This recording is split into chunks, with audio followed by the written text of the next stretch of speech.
Salut et bienvenue au Pilates Move de la semaine. On va s'installer au sol pour faire la scie. Donc, il va falloir être assis le plus possible avec un dos neutre. Donc, si, quand on essaie d'allonger les jambes, ça amène dans une position beaucoup trop recroquevillée, beaucoup trop en flexion, on va aller chercher, par exemple, un petit bloc et s'asseoir dessus. Si on a plus gros qu'un bloc, on peut prendre un coussin ou un pilates pad ou peu importe, ça va être plus confortable. Sinon, si c'est pas nécessaire, on peut s'asseoir directement par terre, mais si en étant sur un bloc, ça permet d'avoir vraiment ce petit creux qu'on recherche dans la région lombaire, ça va être mieux. Donc, on s'autograndit, on retrouve notre belle respiration pilates en 3 dimensions, donc dans les côtes, sur le côté, devant, derrière. On va porter nos bras, donc quand on regarde devant, on devrait les voir dans notre champ de vision.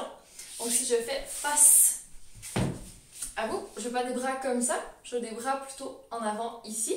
Comme ça, on n'a pas trop de tension sur nos épaules. Quand on va trop en arrière, là on sort de l'alignement au niveau de notre ceinture scapulaire. Donc on va rester dans un alignement un peu plus neutre. Je vais mettre face à vous, ne bougez pas, restez assis comme vous êtes. Et ici, on va aller chercher le plus possible à faire une rotation avec le tronc. Donc le poids est égal dans mes deux ischions, donc les deux pointus osseux de mon bassin. J'ai mon périnée qui est relevé, mes abdos qui sont gainés, périnée transverse oblique donc qui travaille bien, diaphragme qui travaille aussi pour la respiration. Comme ça, on est prêt à faire notre rotation du tronc.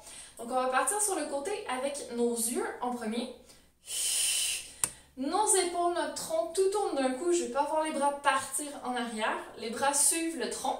Et on va essayer d'aligner la main vers le pied opposé. Donc, moi, en ce moment, j'ai tourné vers la droite. Donc, j'aligne mon bras gauche avec mon pied droit.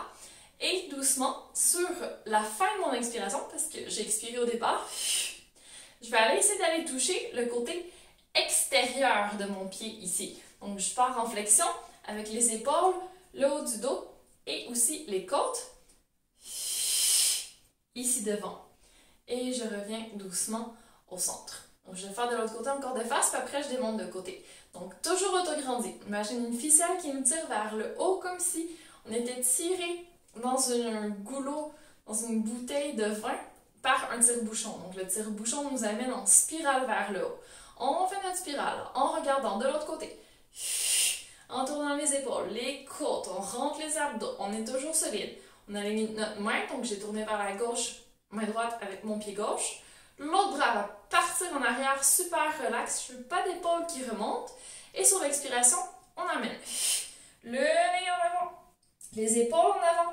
On va essayer d'aller toucher presque notre pied sur le côté extérieur. Et on inspire, on revient doucement devant. Donc au retour, on fait notre extension au niveau de la colonne, puis après on continue avec notre rotation pour revenir au centre. Donc je démonte 2 fois de côté. Inspire, redresse encore une fois, les bras sont toujours devant, les épaules relaxes et neutres. Sur l'expiration, rotation. La tête, les épaules, le tronc, les abdos, tout tourne. On est toujours aussi gainé, périnée toujours aussi remonté, fessiers serrés, même intérieur de cuisse pour avoir toute la famille abdos qui travaille. On n'a toujours pas triché avec les bras. On expire toujours. Vous avez le droit de reprendre une petite inspiration. Et sur l'expiration, on essaie d'aller toucher le côté extérieur de notre pied. Notre bras part gentiment en arrière. Et on est en flexion ici. Donc le but, c'est pas de faire la flexion avec le dos toujours neutre. C'est vraiment de partir en flexion. Donc de rentrer les côtes, de rentrer le nombril et d'être courbé en avant. Ça vient presque étirer entre les omoplates.